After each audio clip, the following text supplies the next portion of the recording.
So, in this series on meeting women across rural America, I've had the opportunity to explore the lives and stories of women from Michigan and Wisconsin. And so today, our final stop in this series brings us to Nebraska to meet Stacie Lada, a resident of Tecumseh, a child care advocate, and a mother. Lada serves as the early childhood community coordinator for Tecumseh Tomorrows, a nonprofit organization that's a part of the Nebraska Children and Families Foundation.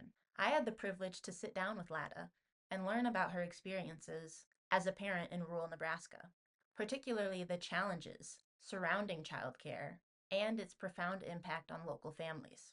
We also discussed her pivotal role in addressing these issues to bring change to her community. My name is Stacie Lada. I am 33, mother to three boys. I worked for many years and then had issues with childcare, so I had to stay home. I now work for a local nonprofit. I work from home, so I get to stay with my boys too. So I was actually born here in Tecumseh, and around second grade, I moved up to Gretna, went to UNO, studied psychology, graduated, and I moved back. What are some of your needs as a parent in rural America? Childcare. That's the biggest thing, and parents have nowhere to take their kids. There's not spots available. If there happens to be spots available, it's typically in a center, but centers are having trouble paying wages for staff. They can't do it and make ends meet. And so you have spots possibly available, but no staff at the childcare. We're seeing that a lot in rural areas across Nebraska. It was without hesitation that Stacie Lada made it clear to me that there's a cyclical problem in her area. There's really little to no childcare in her area because facilities can't afford to pay the workers a livable wage, which is turning many people away from pursuing professions in the field. Nearly 2 million parents had to leave work, turn down a job, or change jobs because of childcare obligations in 2016, according to an analysis done by the Center for American Progress, also known as CAP. And with longtime childcare workers phasing out, it's leaving a lot of parents with very few options. And Lada realized this while the stakes were high and resources were low. For her, this experience sparked a passion not only to find solutions for her family, but also to find solutions for the families within Tecumseh that are facing similar challenges. And what brought you to take action so that you could see change in your community? Well, it started with me. I guess I had trouble finding childcare. We were at a local center and it ended up being not the right fit for my family. And so we ended up driving about 15 miles to the nearest town. There was an in home that had openings. And at that point, I had two little ones. So we went there for about 6 months and she decided that that wasn't for her. And she just dissolved her childcare. And so for about 2 months, I had to piece together childcare and it was terrible. I was working at the bank at the time and I had to quit my job. So that led me to work from home with my kids. And so, I mean, obviously, we struggled. On top of it, I was pregnant again with my third. And the cost of having three little ones in childcare is a lot. And it just didn't make sense for me to work. We also have not a lot of availability in our town. We have two in homes, and those ladies have been doing it since I was little. I went there, so they're like 40 years plus in the game and they're phasing out. So those spots are no longer available. And so we're seeing a huge increase of parents having one parent have to stay home. And a lot of times they can't make it work, but they're forced to. And so it is a very stressful situation for all of these families. For Lada, the lack of childcare wasn't just a personal inconvenience, but rather it became a wake up call. She realized that if her family was struggling, other families were probably struggling too. So she took it upon herself to join the movement to address this issue going on in her community. And her actions are a powerful reminder of two things. One, empathy is the key to change. And two, if you want to see change, you have to find your role in the cause and run with it. I mean, think about it. It's through understanding one another's struggles that we can begin to address them. Lada had to experience the issue firsthand for her to even be aware of the issue. And it really goes to show that having a shared experience goes a long way. In Lada's case, a shared experience led to action. And at just 33 years old, she's not only navigating motherhood, but also leading the charge for change with a strategic action and a genuine desire to help other families. Have you ever participated in local government or community meetings? And if so, what was that experience like? Actually, yes, I have. I am a part of it's called Tecumseh Tomorrows. It's a nonprofit organization, and we just bring grant funding here to try to help the quality of childcare. So, in our meetings, we talk a lot about the issues, obviously. Our group has also gone to the city council, the chamber of commerce, the county commissioners. We have spoken to a lot of groups around town to bring awareness to this issue. And it's just a very tough issue to fix. I have been in my position for 3 years now. And with all the funding you can get, it's still difficult. And it's not just us down here, it's across Nebraska. Do you feel like your voice has been heard when you voice those concerns? I do. I feel like it's been heard. There just isn't answers for it. The questions I have, the concerns I have, everybody agrees that it's a big issue and we're listened to, but we're having trouble finding a solution.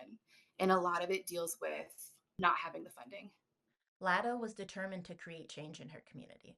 And to do that, she decided to join Tecumseh Tomorrows. This nonprofit focuses on improving childcare resources in the area by securing funding and supporting local providers. But as Lada explained to me, solving this issue is much more complex than just securing funding. I think the issue at hand is actually a really vicious cycle. Many childcare centers in rural areas struggle to pay livable wages to their staff, which leads to worker shortages. According to some of the latest data from the Center of American Progress, in September 2023, the childcare sector was still down about 39,400 workers. This shortage creates a almost impossible situation where family and work responsibilities collide in unsustainable ways. And it's a situation that many families in rural Nebraska know all too well. Limited childcare options, coupled with high costs, forces difficult choices, often leading one parent to leave the workforce entirely. And for Lada, this experience led to an awareness and desire to start a movement. And as community change knows all too well, starting a movement takes community organizing and persistence. And so, with that, I was curious as to how Lada and Tecumseh Tomorrows drew people to their cause. The challenges are the funding. And Yes. so, what has been your pitch when inviting people to join in on this movement? It's not for everybody. It is very much a passion project. So at this point, my kids are all now in school full time. And I don't need childcare during the year. But I struggled so bad. And I know that young parents are still struggling. And I have a passion to help them. Not everybody feels that. And that's okay. We're going to try to speak to the people who do have that passion like we do. We really want to speak to those people who will listen and try to join our efforts. Passion is what drives Lada, not only for her family, but for others who face similar situations. She knows the importance of raising awareness and finding allies who share her vision for a better future. Through their work, Lada and Tecumseh Tomorrows are creating a ripple effect, inspiring other parents and advocates to join the conversation and push for solutions. I really admired Lada's passion to help others, as well as her ability to empathize and even take action. Not only that, but I also really admired the support she's received from Tecumseh. I have felt a lot of support from the community as a woman and as somebody who has been trying to stand up for more things. I was not as heavily involved in my early 20s. This has kind of been a recent thing for me. It kind of came along with my position as a coordinator for the nonprofit. And since then, I have made a lot of connections around town and I have felt a lot of love and gratitude for what I have done.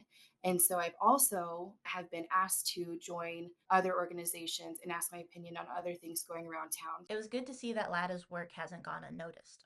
Her efforts have led her to feel appreciated by her community. And I have to imagine that's got to be a pretty great feeling. As a mother and advocate, Lada has demonstrated resilience and passion. I find her story to be inspiring, and it serves as a powerful reminder. It's not about the praise or recognition, but rather it's about empathy and how it can lead to a brighter future for all. A recurring theme throughout my interview was passion. and more specifically, how passion drives change.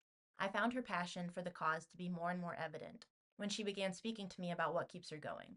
As a woman, activist, and parent, can you speak to how you go about juggling all of these different roles? Ooh, it's a lot. There's a lot on my plate. I don't know. I don't know how I do it. It's a good Mhm. question. It's a lot, but I think when it's something that you're passionate about, you just make it work, right? And so if there's an organization out there that asks me to join and it's something that I am 100% for, I have to join. I would regret it if I didn't. And I feel strongly about, then we're going to make room for it. Has there been any struggles when it comes to juggling at all? Yeah, there are times when deadlines will overlap or meetings will overlap or there's just back to back to back and my kids are home. It's a lot. It is stressful. But I get through it. You know, life's not always like that. Once in a while is okay, kind of keeps me on my toes, but I just try to make the best of it. And when it comes to the struggle, do you find yourself being able to rely on your community to help you get through that? I do have a village. I have my own Mhm. support system. My dad right now is watching my little ones, and I have friends that will help out. Making change means getting out of your comfort zone. There's going to be challenges along the way. But as Lada said, when it's something you're passionate about, you make it work. And I couldn't agree more with her. Passion is what transforms those moments of exhaustion into motivation. And it's this that allows Lada to power through all the adversities that she's faced. It was a pleasure getting to know Lada and hear her story, a story that embodies her commitment to making life better for the families in her community. And Lada's story is more than just about childcare. It's about resilience. It's about community and the determination to make rural Nebraska a place where all families can thrive. Her journey reminds us that even in small towns, big changes can happen when individuals step up, organize, and voice their concerns together. So, with this being the end of our series on meeting women across rural America, I wanted to thank you for taking the time to join me on this learning journey. Through these stories, we've seen the incredible strength and determination of women fighting for their communities. I hope these stories inspire you to find your own passion, step out of your comfort zone, and make a difference wherever you are. Don't forget to like, share, and subscribe to the Community Change YouTube channel to keep hearing stories from the ground up. Together, we can keep shining a light on the issues that matter most. Thanks for watching.